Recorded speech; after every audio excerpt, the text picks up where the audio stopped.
This is Winning IR, a podcast exploring the diverse insights within the IR community. Join me, Mark Fasken, as I sit down with IROs and other IR stakeholders to discuss the winning strategies, tactics, and shifts in thinking that are redefining the profession. There is no doubt that investor relations is a stressful, fast-paced role within a public company. Whether it's dealing with earnings calls, putting out fires, managing large transactions, or managing the ins and outs of how your company is perceived in the public markets. But what happens when you step into an IR role and face numerous executive departures, news headlines, and challenging financial results? Today's guest is Andrea Daley, who took on the VP of IR role at Dentsply Sirona in 2021. Andrea and her team have managed IR at the company through numerous market challenges and have come out for the better. Previously, Andrea has held numerous finance roles at healthcare companies, including 15 years at Cardinal Health. This is a great episode about managing IR through crises, and I'm really excited to share Andrea's learnings with you on today's episode. So, Andrea, this may be one of the most action-packed, drama-filled episodes that we've ever done. I'm just kidding, but here's a good story. But to give a little bit of history on the story, I mean, you joined Dentsply Sirona in May of 2021. You're about a year in, starting to get your wits about you. And the EVP and CFO resigns, CEO leaves the company, and ongoing investigation into certain reporting matters gets kicked off. A lot to handle 12 months into a new role. So I guess the first question is, how did you go about communicating the departure of the CEO and CEO and the investigation out to the investment community? Yeah. Well, first, Mark, thanks for having me on today's episode. Really excited to be part of the podcast. I've been in the listener mode, and so it's fun to participate now in the speaker mode. Regarding the initial announcement, and one thing I should mention just around my background, I've been in a whole variety of finance roles in healthcare my entire career, going on 20 years now, but I was only about a year into the IR function. So many things were new to me. And like you said, I was just at this point where I felt like I was really hitting our stride of the key activities that we were doing in IR. And this was certainly a unique one. And we went about communicating it via the normal channels as we had to with the Form 8K to the SEC and a press release that went with that. I think one thing that was helpful of the circumstances was that it didn't all happen at the same time. It was in close timing, but it was separate. And I think we did have some tools that we were able to leverage in terms of how these things get communicated. We're not the only company who has ever had a change in a CEO and CFO. There were some unique circumstances, but there were still some aspects of that in terms of how you communicate and how you're required to communicate that were essentially guardrails for us. So all of those things, I think, really were helpful. I will say, once we announced these things, there is very quickly, I think, a market reaction and folks very interested and eager to speak with you as an organization. And so that was a really key aspect that my team had to react to very quickly. News travels very quickly once you put it out there. And so I would say within 5 minutes or so, we've got folks reaching out, hey, can I catch you real quick? And with high volume, we had to figure out a method to the madness. And so we set up these callback schedules as part of that. And I think that was really helpful for us to quickly get a structure to say, hey, we will call you at this time, and to just set up 15-minute increments, whether it was 10 or 20. Certainly all of our sell-siders pretty much wanted to connect. Some of our large holders wanted to also connect.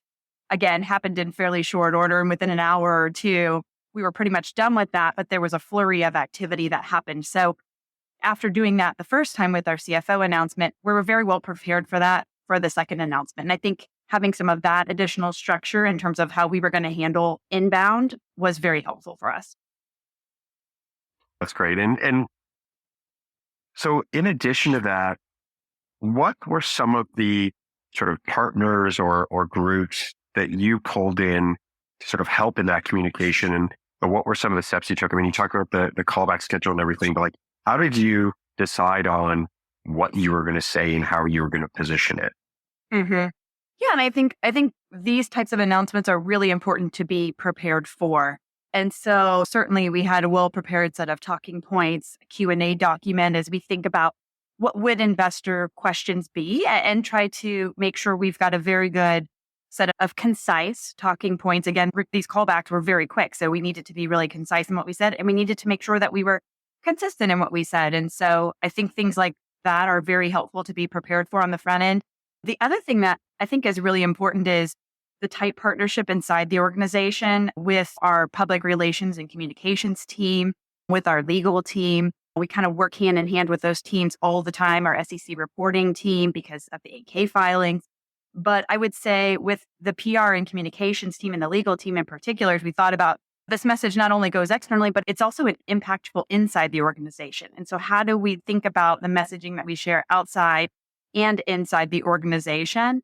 How does the cascade and the timeline of all of that work? And then what are the respective documents like the talking points, Q&A documents? Certainly our internal team was thinking about things like, we're going to need to host a town hall for employees. And so there were other facets to it where we each kind of wore our own hat, but we wanted to make sure there was consistency and we're very thoughtful in the cascade of communication. And so after the departure of the CEO and CFO, there were interim replacements for both of those roles. And so how did you work with them? Like, what was the focus from an IR perspective when you had those interim executives in place? Because it seems like it's probably somewhat difficult when you have these interim executives. And so how did you get the most out of that time? I mean, they're only in there for a few months. Yeah, I mean, they were with us for about 6 months. And I think we were fortunate with the interim leaders that we had for two reasons in terms of acceleration. One was that the interim CEO was a member of our board and so had familiarity with the organization. And the other was that our interim CEO and CFO had been a working team in the past for a public company in medtech. And I think that was tremendously helpful, as it is with any new CEO or CFO, is that experience that they already bring in terms of engaging with investors, familiarity with how a quarterly earnings call works, the preparations that go into that. And then on the back end of that, how you communicate and talk with investors, the different types of investors. All of that, I think, was tremendously helpful, that they had very strong working rapport already with each other, but then were able to come into the organization and partner with functions like mine and IR and quickly be prepared for an earnings call. So, they joined us, and then within a matter of weeks, we were actually doing the first earnings call. So that was something that certainly took some extra preparation to make sure that everybody was comfortable and that the company would be able to articulate earnings and show up well in that call. And so you also had to sort of mention that when you had this interim CEO and CFO, from an IR perspective, they were pretty internally focused, right? So I think it seems to me as though, but correct me if I'm wrong, it was really about like, let's keep the lights on, keep talking to investors, let's keep the relationships strong, but we're not necessarily going out on road shows and trying to identify new investors at that time. Is that correct? Yeah, we had started some of that work in my first year or so in the role. And it was interesting because when I started in the IR function here, it was 2021. And so there was still a lot of investor events that were still getting back to normal, right? In terms of, is this going to be virtual? Is this going to be in person? What do these engagements look like? Are investors letting folks come into their offices, or are they doing everything virtually? So there was still, I would say, a fair amount in that first year where things still looked a bit different. Through this process, so I was planning in 2022 to really start to ramp and think about the deeper engagement, going in person, doing investor roadshows in certain geographies. And so obviously we pivoted that because it certainly made sense with an interim leadership team that, because of the temporary nature of the role, they weren't going to be building strong relationships with investors over the long term. And so I think we were a bit more on the side of a more traditional process following an earnings call, where we wanted to talk about the earnings results, and our C-suite was very present in that.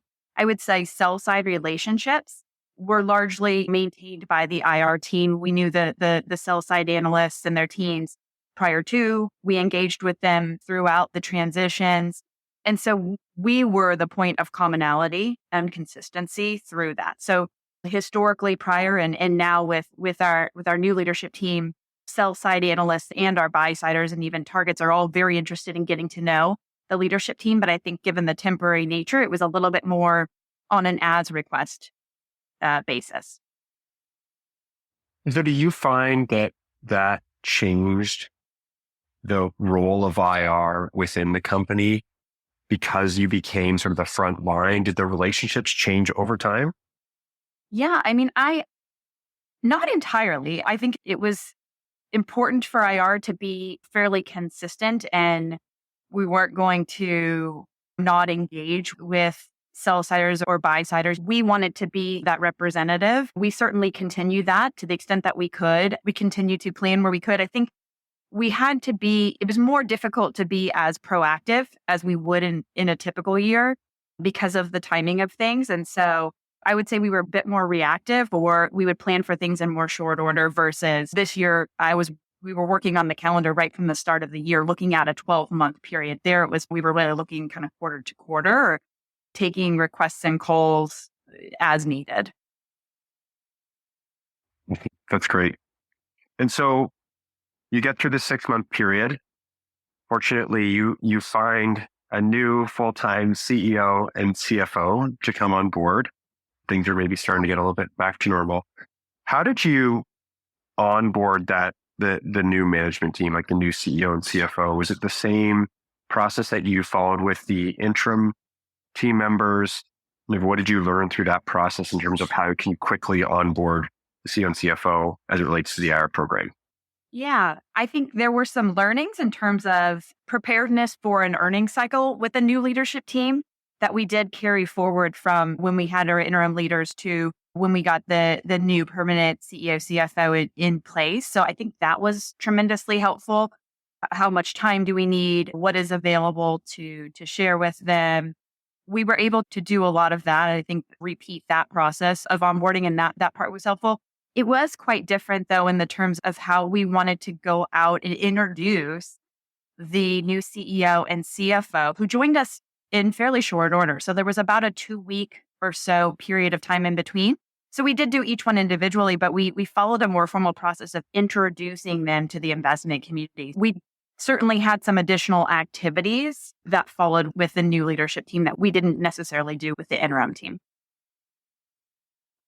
Awesome. Super helpful. And now that you've got that full-time management team in, how has the IR program changed? Like, how is it different from that maybe interim period or even before your previous team had left the positions?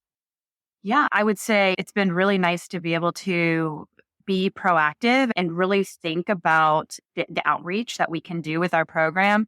Now that we've had a couple of quarters of our earnings cycle, I think we've got that rapport with the leaders. We understand the preparedness that we go through. We've really been able to work to optimize our process, and that's been positive. But we've done a lot in the way of investor engagement and events. And that I mentioned that when I first joined the organization in 2021, much of events and things were still in this kind of hybrid or virtual setting, or just getting back to in-person setting. We missed a lot of those in 2022. So 2023, this year was really an opportunity for us to get out on the road with our new leaders and try a whole host of different formats to do that. And that has really been positive for us. For instance, we've hosted tours here in our headquarters where we have a clinical academy. I think that's been really positive for investors, small groups of investors to come into our offices. We've gone directly to them. We've participated in many conferences in different geographies, had a great opportunity to partner with a lot of our sell side analysts this year, and really reach investor targets and tell our story with the new leadership team in a way that has allowed us to think about how we can continue to diversify out our shareholder base. Well, that sort of leads to my next question, which is, we talked about this in a previous call. We were saying sort of, it was almost like you were doing this wartime investor relations, right? Like everything was on fire. But I'm sure there's a lot of difficult conversations and long nights. And so now you're transitioning back into maybe like normal time, peacetime investor relations, if you will.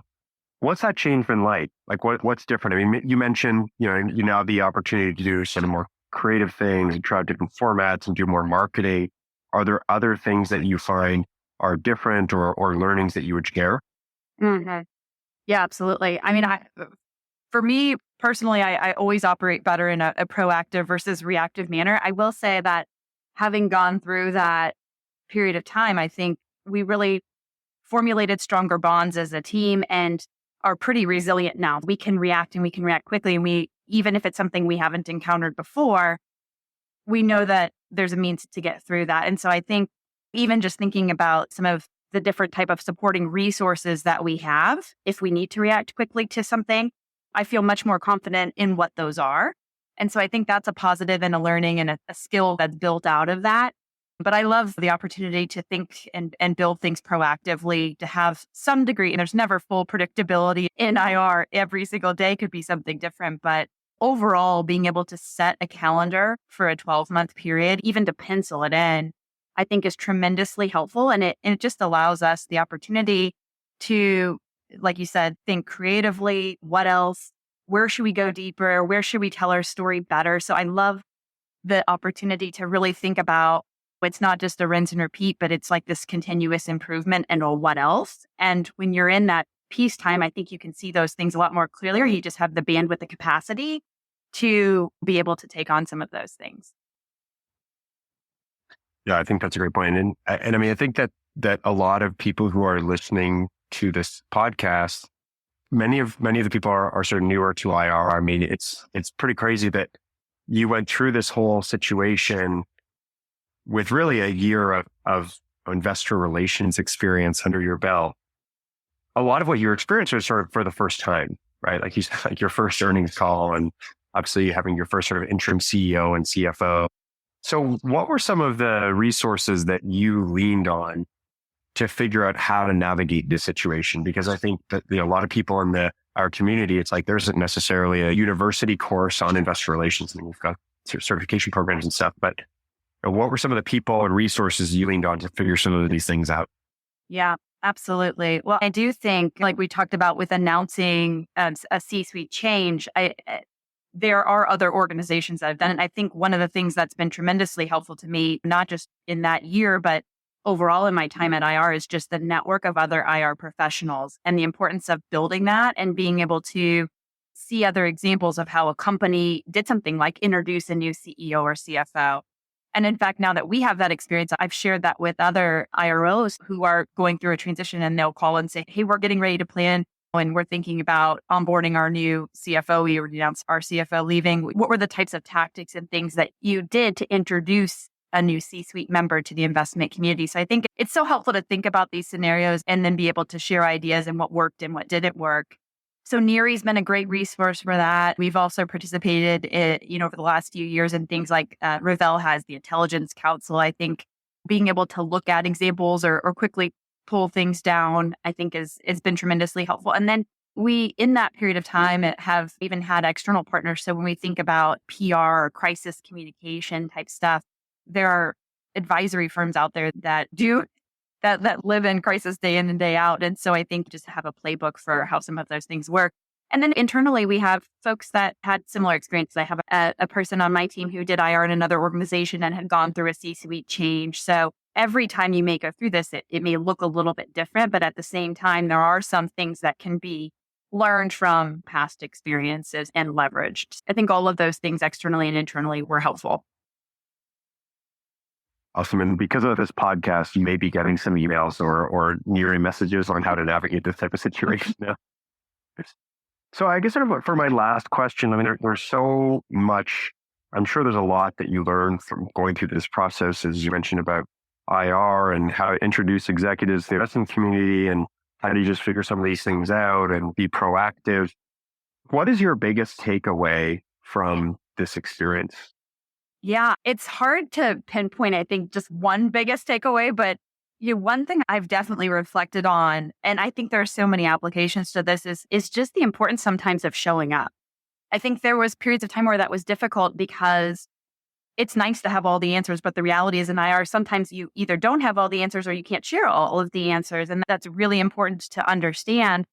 But to be able to listen to feedback, to be able to provide clarity, to be able to show up in a consistent way as much as possible. And the example for us of even the sell side relationships through that whole period of time, I mean, we have 13 covering analysts. So it was a lot of people, but I think the importance of maintaining a relationship, even if you don't have an update for somebody, just show up, I think is so critically important. And there's, like I said, a lot of even broader application of that.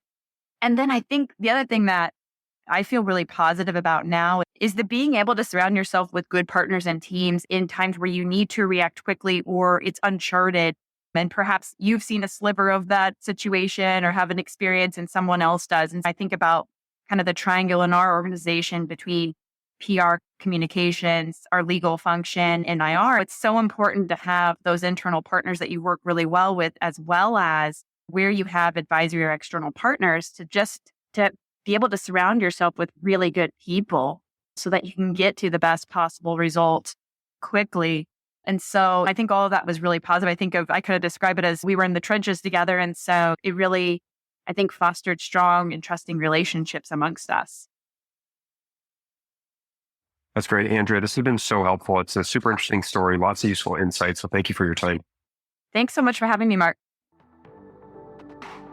I hope you enjoyed today's episode of Winning IR. For more winning ideas, make sure to subscribe to this podcast. This podcast is brought to you by Irwin, a better way to manage investor relations. For more information, visit www.getirwin.com.